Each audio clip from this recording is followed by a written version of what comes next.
In the 7th lecture, we will cover the student's t-distribution, confidence interval for proportion, and the finite population correction. In lecture 5, we learned that the variance of the sample mean is the population variance divided by the sample size n. However, in practice, we normally don't know the population variance when we make inference. Then, we have to use the sample variance instead of the population variance. In lecture 4, we showed the sample variance as the sum of the difference square between the observed values and the sample mean y bar divided by n-1. Here, an interesting question is why the sum is divided by n-1 instead of n. We may simply say this is because the sample variance has n-1 degrees of freedom. Table below is an example with 5 observations. The y values are 1, 2, 3, 4, and 5. The first 4 differences, y minus y bar, are -2, -1, 0, and 1. The fifth difference may be calculated from the first 4 difference values, since the sum is 0. Thus, there are 4 degrees of freedom since the sample mean already offers the information. More strictly, we divide the sum of squares by n-1 because this makes S squared unbiased for sigma square. We know the estimator is unbiased if E theta hat is theta. So if S squared is unbiased for sigma square, then ES squared equals to sigma square. Now let's prove it. First, we simplify the summation. We expand the square term, use the definition of y bar. On the second term, we have this. Here, we may put E inside the summation because the expectation is linear. Then, using the variance formula, we have EYI squared is mu squared plus the variance sigma squared.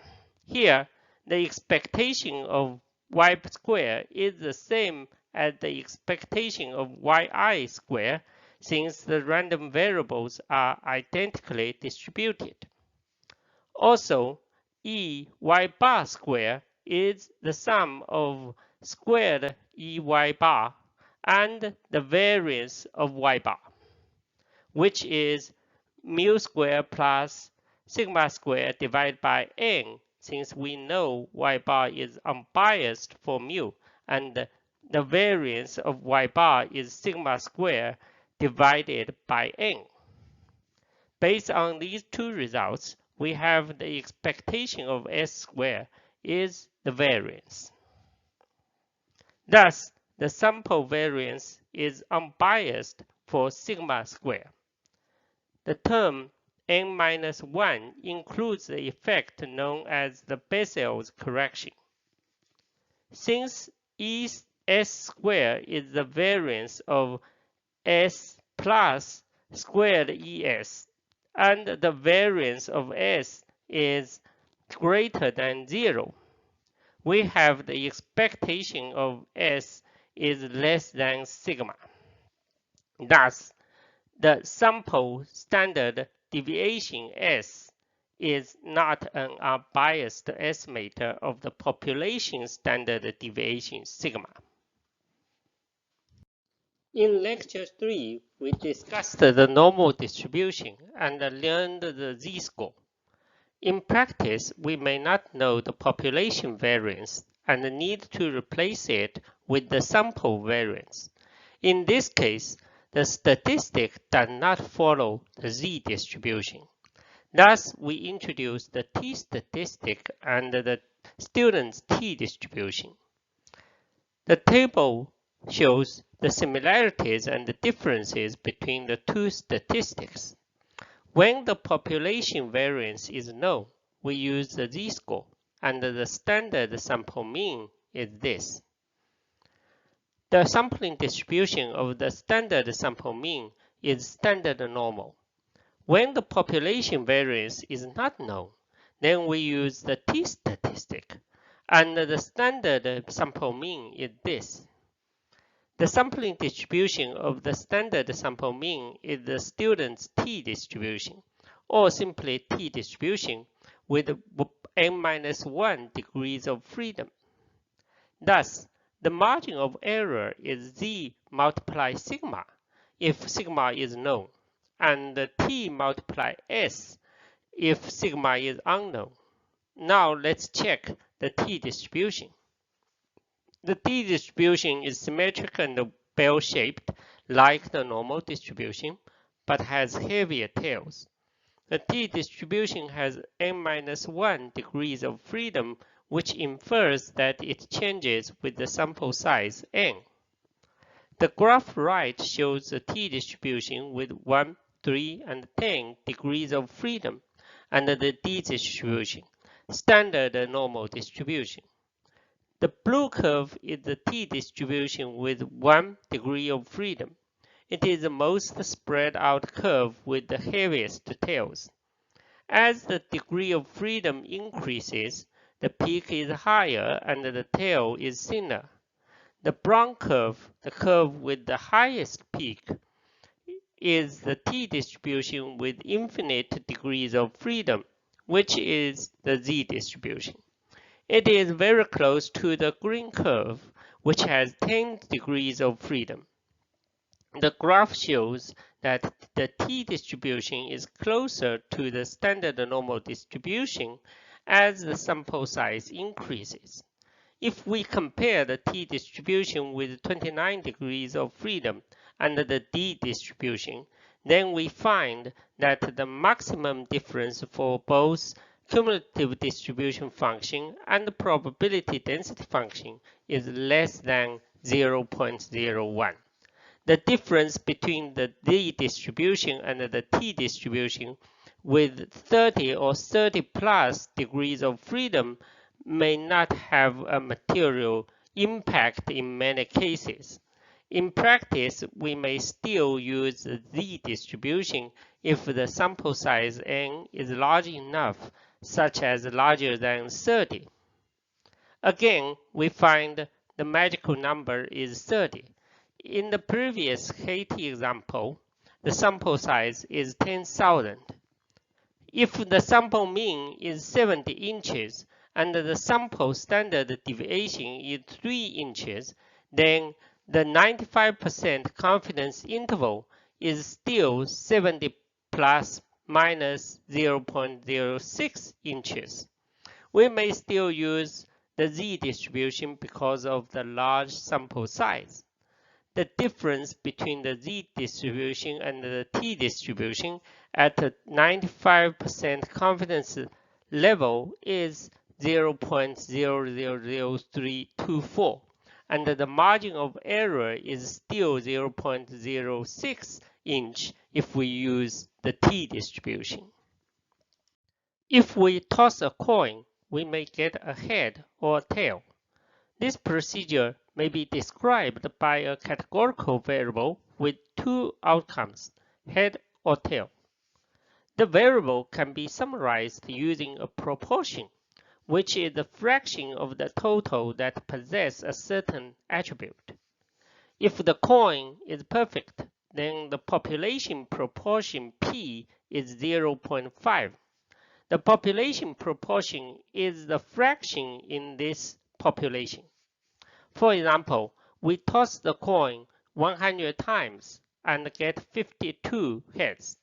The sample size is 100. Each observation follows the identical Bernoulli distribution, and the sample proportion p hat is 0.52. The sample proportion p hat is the fraction in the sample. So, the population proportion is a parameter, and the sample proportion is a statistic.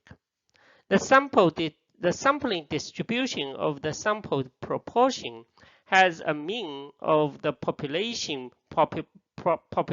proportion p and a standard error sigma p, which is square root of p 1 minus p over n, since the variance of the Bernoulli distribution is p1 minus p. If the population proportion is not known, then we may use the sample proportion instead. It should be square root of p hat 1 minus p hat divided by n minus 1. But sometimes, for simplicity, we may divide by n if n is large enough. The sampling distribution of the sample proportion is nearly normal if np and n1 minus p is greater than or equal to 10. If we don't know the population proportion, we may replace p with p hat. As long as the sample size conditions are satisfied, the sampling distribution of the sample proportion will be nearly normal. Let's look at the coin example in the last slide. We toss a coin 100 times and get 52 heads. Calculate the 95% confidence interval for the proportion. We know the sample size is 100 and the sample proportion is number of heads divided by number of trials, which is 52 divided by 100. Thus, p hat is 0.52. Now we need to check if the sample size condition is satisfied. Since we don't know the population proportion, we use the sample proportion instead. We have np hat is 52 and n1 minus p hat is 48. Both exceeds 10. Thus, the sampling distribution of the sample proportion is approximately normal. Then, the estimated standard error of the sample proportion is square root of the p hat 1 minus p hat divided by n, which is 0.05. Here, we replace p with p hat because p is unknown. The confidence level is 0.95 and the multiplier z-score is 1.96. Thus, the margin of error is 1.96 multiplied 0.05, which is 0.098. Therefore, the 95% confidence interval for the proportion is 0.52 plus minus 0.098. The lower limit is 0.422 and the upper limit is 0.618. The margin of error may be calculated using Excel. The function confidence.norm uses the normal distribution and the confidence.t uses the t distribution to get the margin of errors. Confidence.norm has three parameters, alpha, SD, and n. Here, alpha is the significance level, which is 1 minus confidence interval. SD is the population standard deviation. Since the population proportion is unknown, we replace it with the sample proportion. Thus, SD is square root of p hat 1 minus p hat.